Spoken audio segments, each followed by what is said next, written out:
No vídeo de hoje a gente vai fazer um gabarito para o teste de nivelamento que foi dado no início do curso, na primeira aula de exercício. Na primeira questão a gente tem que mostrar que o inverso aditivo de 1 vezes o inverso aditivo de 1 é igual a 1. Então, como é que a gente vai fazer isso? A primeira coisa que a gente tem que mostrar é que, dados os dois números reais, se a gente fizer o produto de x vezes o inverso aditivo de y, isso dá o inverso aditivo de x vezes y. Por que a gente vai fazer isso? Aqui em cima, a gente tem o produto de dois números que são negativos, inverso aditivo de alguém. E aqui, eu estou colocando um inverso aditivo só. E quando a gente faz isso, já sai um menos. Então, se eu fizer isso duas vezes, né?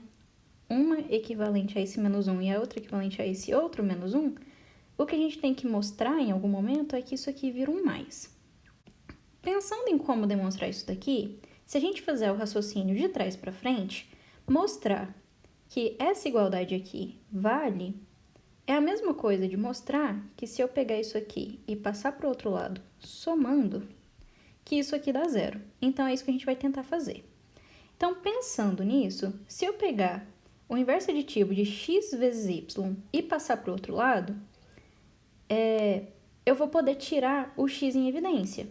E aqui vai aparecer esse y aqui e esse y aqui, só que um é o inverso do outro, então isso vai dar zero. Ou seja, a gente vai conseguir mostrar o que a gente precisa. Então, fazendo isso, pela distributiva, o que a gente tem? Que x vezes y mais x vezes menos y, isso nada mais é do que o x, colocar o x em evidência e ficar com y menos y. E isso daqui dá zero porque o menos y é o inverso aditivo do y. Então, a gente vai ficar com x vezes zero e x vezes zero dá zero. Isso também tem que ser mostrado e eu fiz a demonstração aqui embaixo, né, do item 3. E daqui a pouco a gente volta nessa parte e demonstra isso daqui. Mas por enquanto vamos focar no exercício principal mesmo, né? Que é o que a gente precisa, mostrar que menos 1 vezes menos 1 é igual a 1. Depois a gente volta para preencher essas lacunas. Então, agora para mostrar que de fato essa igualdade aqui vale, o que está faltando aqui é passar esse cara para o lado de lá. Basicamente, é isso que a gente tem que fazer agora. Então, passar para o outro lado nada mais é do que subtrair x vezes y em ambos os lados. Por quê? Eu tenho que esse cara aqui, ele é o inverso aditivo desse daqui. Então, somando esses dois, isso dá zero. E esse cara é o cara que eu preciso que apareça do lado direito, que ele fique aqui. Ok, então,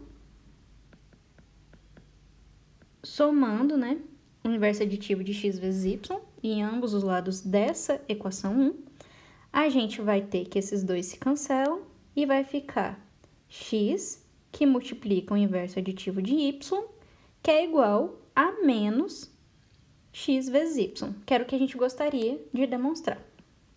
Então, a primeira parte já foi. Agora, se a gente fizer a mesma demonstração, só que colocando o menos no x, ou seja, considerando o inverso aditivo de x vezes y, a gente também vai chegar que isso aqui é menos x vezes y, ou seja, é o inverso aditivo de x vezes y. Ou seja, esse cara aqui é igual a esse cara aqui.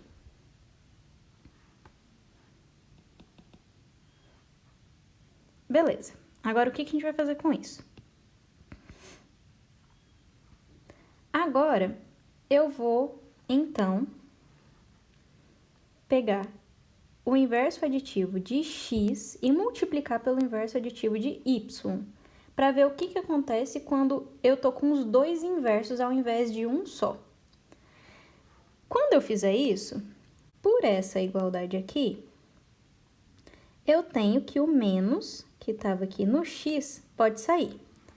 Então, isso aqui vai ficar x que multiplica menos o y. E o menos sai aqui para fora do parêntese. Então, o menos que estava acompanhando o x apareceu aqui fora.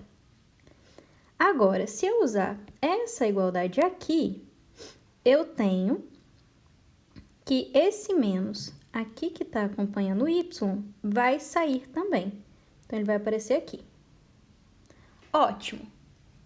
Agora, eu tenho menos o x vezes y.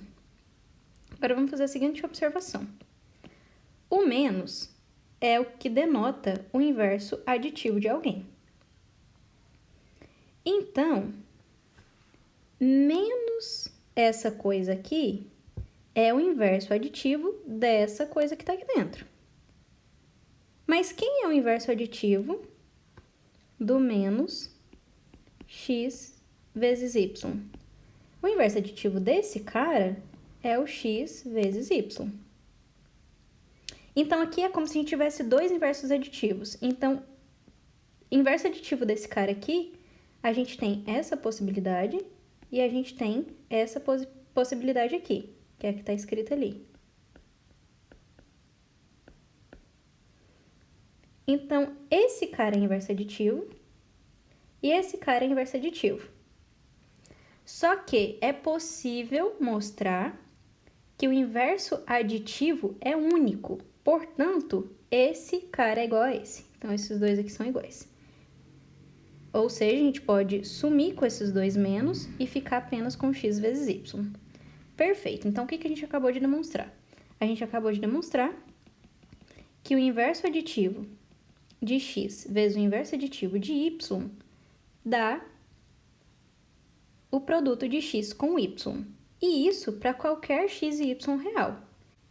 Então, em particular, se a gente fizer para menos x igual a menos 1 e menos y igual a menos 1, a gente vai ter que isso daqui é o produto de 1 com 1, só que 1 é o elemento neutro da multiplicação e isso dá 1. E aí acabou a demonstração. Agora, vamos voltar só aqui nesse passo 3, esse passo aqui, que a gente ficou devendo, né? Então, ok, vamos lá. Eu quero mostrar que x vezes 0 é 0. Note que o x vezes 0 mais x, isso nada mais é do que x vezes 0 mais x vezes 1. Isso porque o 1 é o elemento neutro da multiplicação. Agora, eu posso voltar e usar a propriedade 1 aqui, né? Essa aqui, que é a distributiva, e colocar o x em evidência. Então, vou ficar com o x que multiplica 0 mais 1. Porém, o 0 é o elemento neutro da adição. Ou seja, 0 mais qualquer número dá o número. Então, 0 mais 1 dá 1. E aqui, eu vou ficar, então, com o x que multiplica 1. Só que, de novo, 1 é elemento neutro da multiplicação e x vezes 1 dá x. Ótimo. Agora, eu vou subtrair x desse lado aqui e desse lado aqui. Então, eu vou ficar com essa expressão, né, que já estava escrita, menos x, e o x, que já estava escrito ali, menos x. Só que o menos x é o inverso aditivo do x, isso aqui dá 0. Ótimo. E, usando de novo isso aqui, né, x é o inverso aditivo de menos x, então aqui também dá 0. Ou seja, x que multiplica 0 é igual a 0. Então, a gente já demonstrou esse 3, né? Então, aqui tá ok, a gente pode usar essa propriedade. E essa última propriedade que eu usei aqui, nessa passagem, para justificar que o menos xy era igual a xy, isso ainda está faltando eu mostrar que, de fato, o inverso aditivo é único. Eu não vou fazer essa demonstração, mas pode confiar Vocês podem fazer de exercício e, de fato, o inverso aditivo é único. Então, ok, tá aqui a resolução da primeira questão.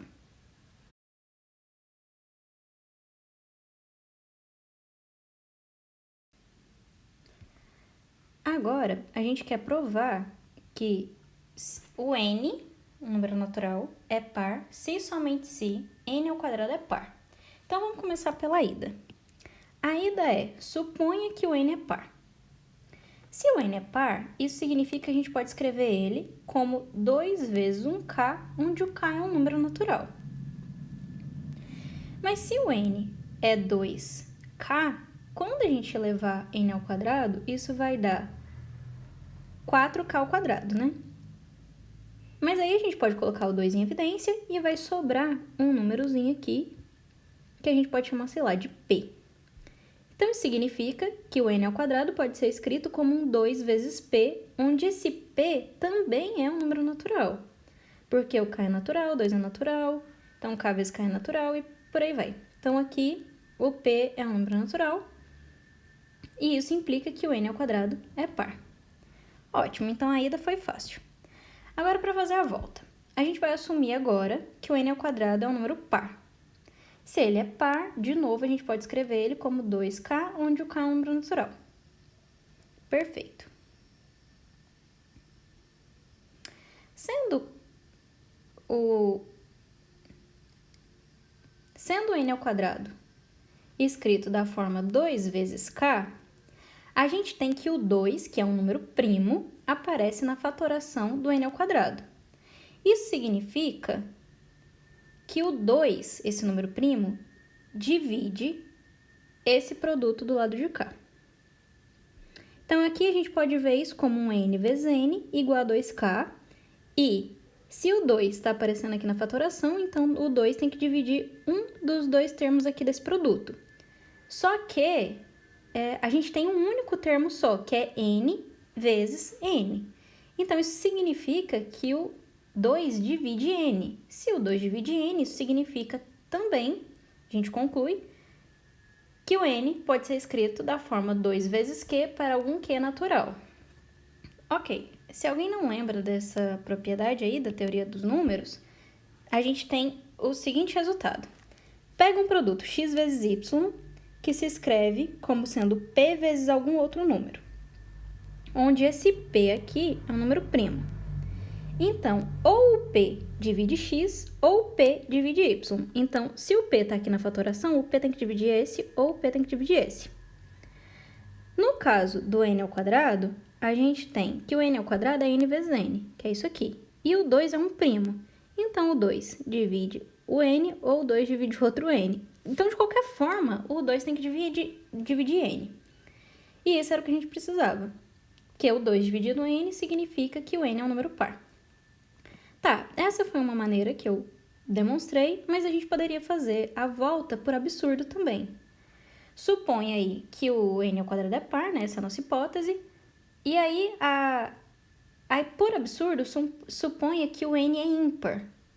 Quando a gente fizer o n ao quadrado, a gente vai chegar que o n ao quadrado tem que ser ímpar também. E aí a gente chega numa contradição. Então, essa era uma outra forma de resolver.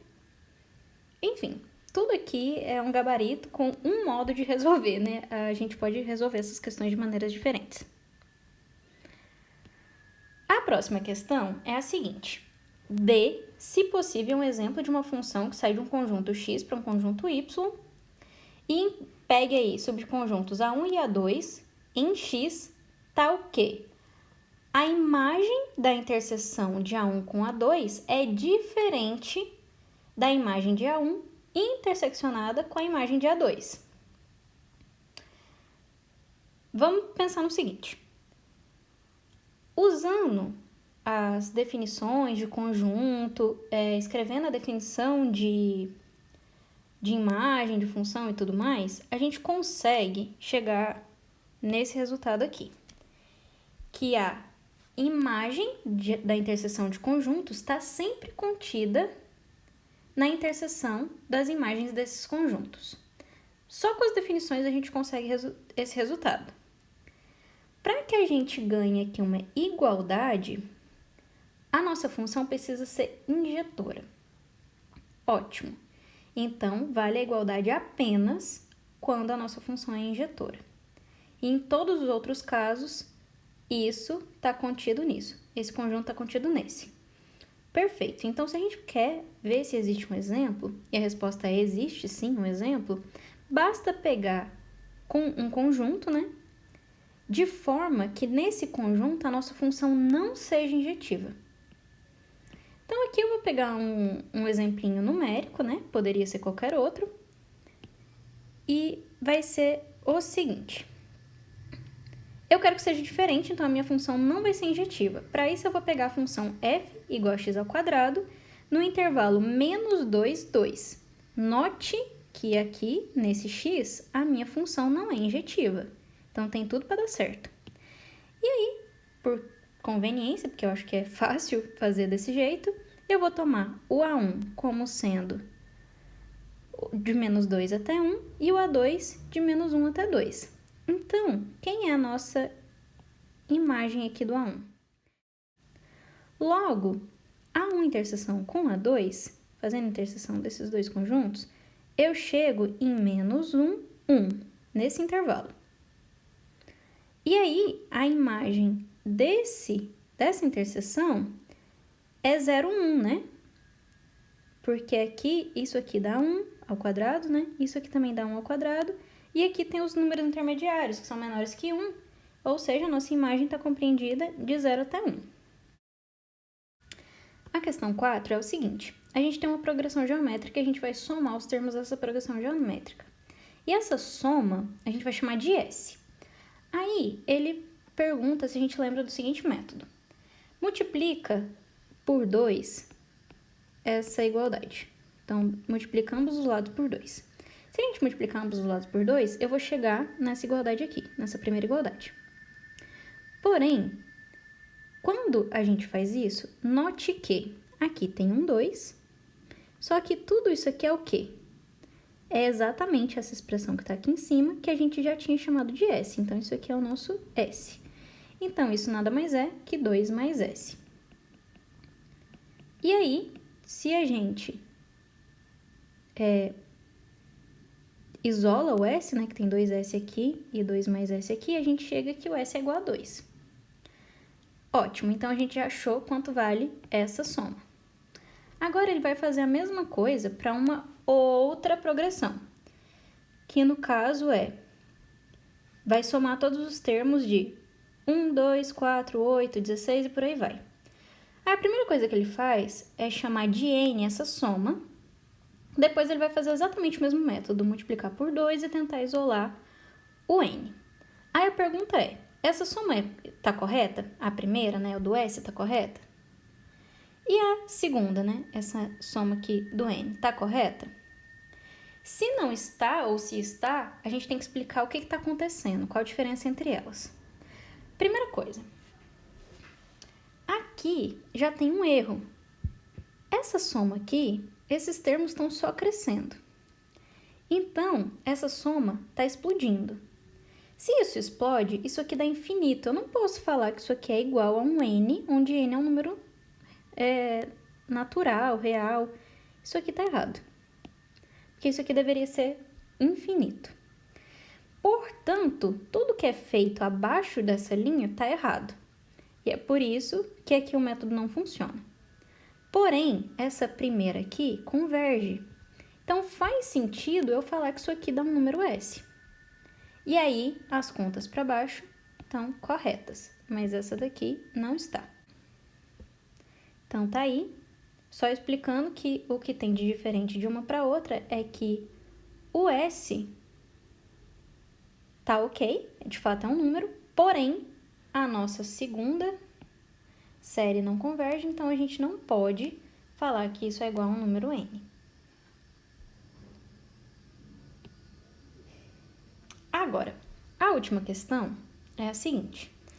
Ele fala que você pega dois números, né, positivos e distintos, P e Q, e ele quer que a gente mostre que existe um número racional Z, tal que o Z está entre P e Q. Então, vamos só desenhar aqui para a gente tentar entender o que está acontecendo. Vamos supor que o meu P é esse número e o meu Q é esse número aqui. Beleza? Eu quero mostrar que existe um número racional, isso é importante, tem que ser racional, Z, que cai aqui no meio de algum modo. Ótimo! Então, esse Z tem que ser racional e tem que estar aqui no meio. O que a gente vai fazer é o seguinte. A primeira coisa vamos pegar o tamanho desse intervalo aqui. Vamos supor o tamanho desse intervalo aqui é igual a Q menos P, correto? E se todo mundo lembra lá de sequência, a sequência 1 sobre n, ela converge para zero. Então, isso aqui é uma sequência que fica bem pequenininha. Então, não interessa esse tamanho, eu sempre consigo um n, tal que quando eu fizer 1 dividido por n, esse número 1 sobre n fica menor que esse tamaninho aqui. Então, a gente vai escolher um n, tal que 1 sobre n é menor que Q menos P. Até aqui, todo mundo concorda que existe um n, tal que isso aqui acontece, certo? Ótimo! Agora, o que eu vou fazer com esse tamaninho? Como esse tamanho aqui é menor que o tamanho do intervalo, é menor do que o tamanho desse intervalo aqui, eu vou cobrir a reta com intervalos desse tipo. Então, é claro que a reta é infinita, né? Ela vai para menos infinito e para mais infinito, mas, enfim, o meu papel é limitado, vamos tentar abstrair aqui a ideia. Eu vou pegar esse tamanho, 1 sobre n, e vou cobrir a minha reta dessa forma, com esses intervalos. Daqui a pouco eu vou dar nome aqui para os bois, né? Vou falar quem é essa cobertura, mas o que eu tô fazendo eu tô tampando a minha reta com vários pedacinhos de post-it, por exemplo, de forma que eles tampem os pedacinhos assim da reta, desse modo aqui. E todos esses post-it têm o mesmo tamanho, então eu tô fazendo essa colagem aqui. Ótimo! Como a reta inteira está sendo coberta por intervalos desse tamanho, em particular, vai existir um desses intervalos que contém o P. Olha, o P tá aqui dentro desse intervalo aqui, ó. Desse com esse. Isso aqui a gente pode dar um nome para esse intervalo. Aqui eu vou chamar de I, mas depois eu vou escrever isso bonitinho. Então, esse intervalo I contém o nosso número P. E, além disso,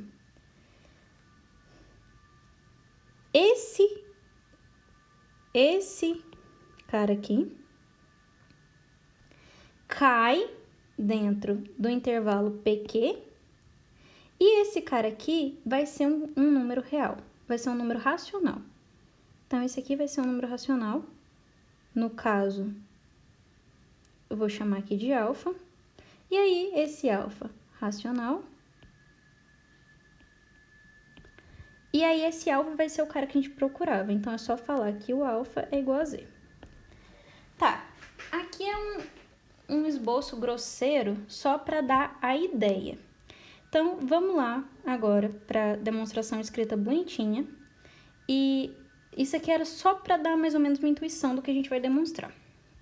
Então, a primeira coisa. A gente tem que o P e o Q são números reais positivos e eles são distintos. Então, eu sei que Q menos P é um número positivo e eu posso tomar um número natural tal que Q menos P fica maior que 1 sobre N. Lembra que isso aqui converge para zero, a gente pode pegar isso tão pequeno quanto a gente precise. Ótimo. Agora, a gente vai cobrir a reta com intervalinhos de comprimento 1 sobre N. Como que a gente vai chamar esses intervalinhos? A gente vai chamar esses intervalinhos desse modo aqui, que era o que eu já tinha explicado. Só que agora eu tô dando nome aos bois. Então, os nossos intervalos vão ser da forma M sobre N m mais 1 sobre n. Então, se a gente fizer esse cara menos esse cara, isso dá exatamente 1 sobre n. Então, isso é só uma maneira de escrever esses intervalinhos aqui, ok? Então, isso aqui é um m sobre n. Aí, esse cara aqui, né, tem que ser, então, um m mais 1 sobre n. Então, eu tô tampando toda a minha reta. Ótimo. E tudo com o mesmo tamanho. Uma cobertura onde todos os nossos intervalos têm o mesmo tamanho. Agora, como isso cobre a reta inteira, a gente tem, então, que existe um número, m, tal que o nosso P, esse cara, tá dentro do intervalo m sobre n. E esse cara aqui vai ser o m mais 1 sobre n, ok? E o nosso P tá ali no meio. Então, existe um número aí, natural, tal que o P cai dentro do intervalo dessa forma aí.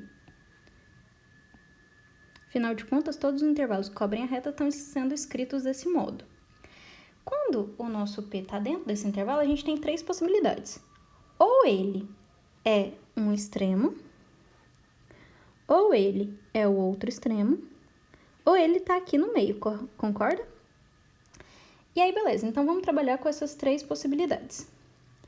Se o P for esse extremo, como esse intervalo inteiro é menor, tem tamanho menor que o tamanho desse intervalo PQ, já que esse intervalo tem tamanho 1 sobre n e esse PQ é maior que 1 sobre n, então isso aqui, esse número, caiu dentro do intervalo PQ e esse número é um número racional, porque a gente escreveu ele na forma de uma fração.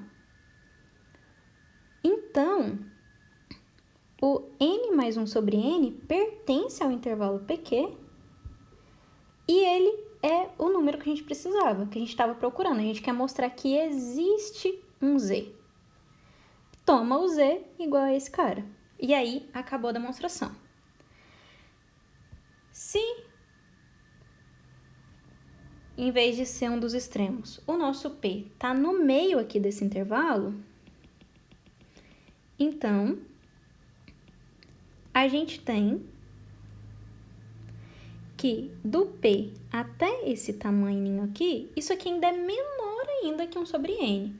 Ou seja, esse cara novamente cai dentro do intervalo PQ, e aí, de novo, basta tomar o z como sendo m mais 1 sobre n.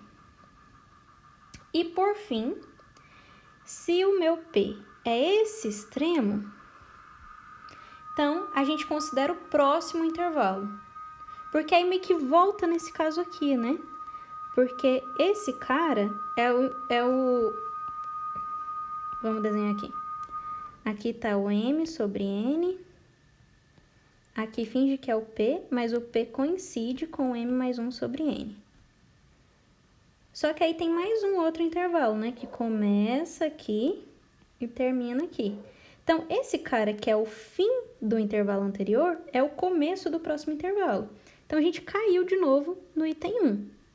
E aí, novamente, a gente sabe que o fim desse intervalo aqui, já que esse tamanho tem comprimento 1 sobre n e o Q está em algum lugar aqui que é maior do que esse tamanho, então a gente toma o z como sendo o m mais 2 sobre n. Isso aqui fica sendo z. E aí, de novo, a gente mostrou que tem um número racional dentro desse intervalo aqui. Beleza? Então, essa aqui ficou um pouquinho bagunçada, mas é porque tem que ter essa ideia de ir andando com os intervalinhos até cair dentro do intervalo que a gente começa, que no caso é o PQ.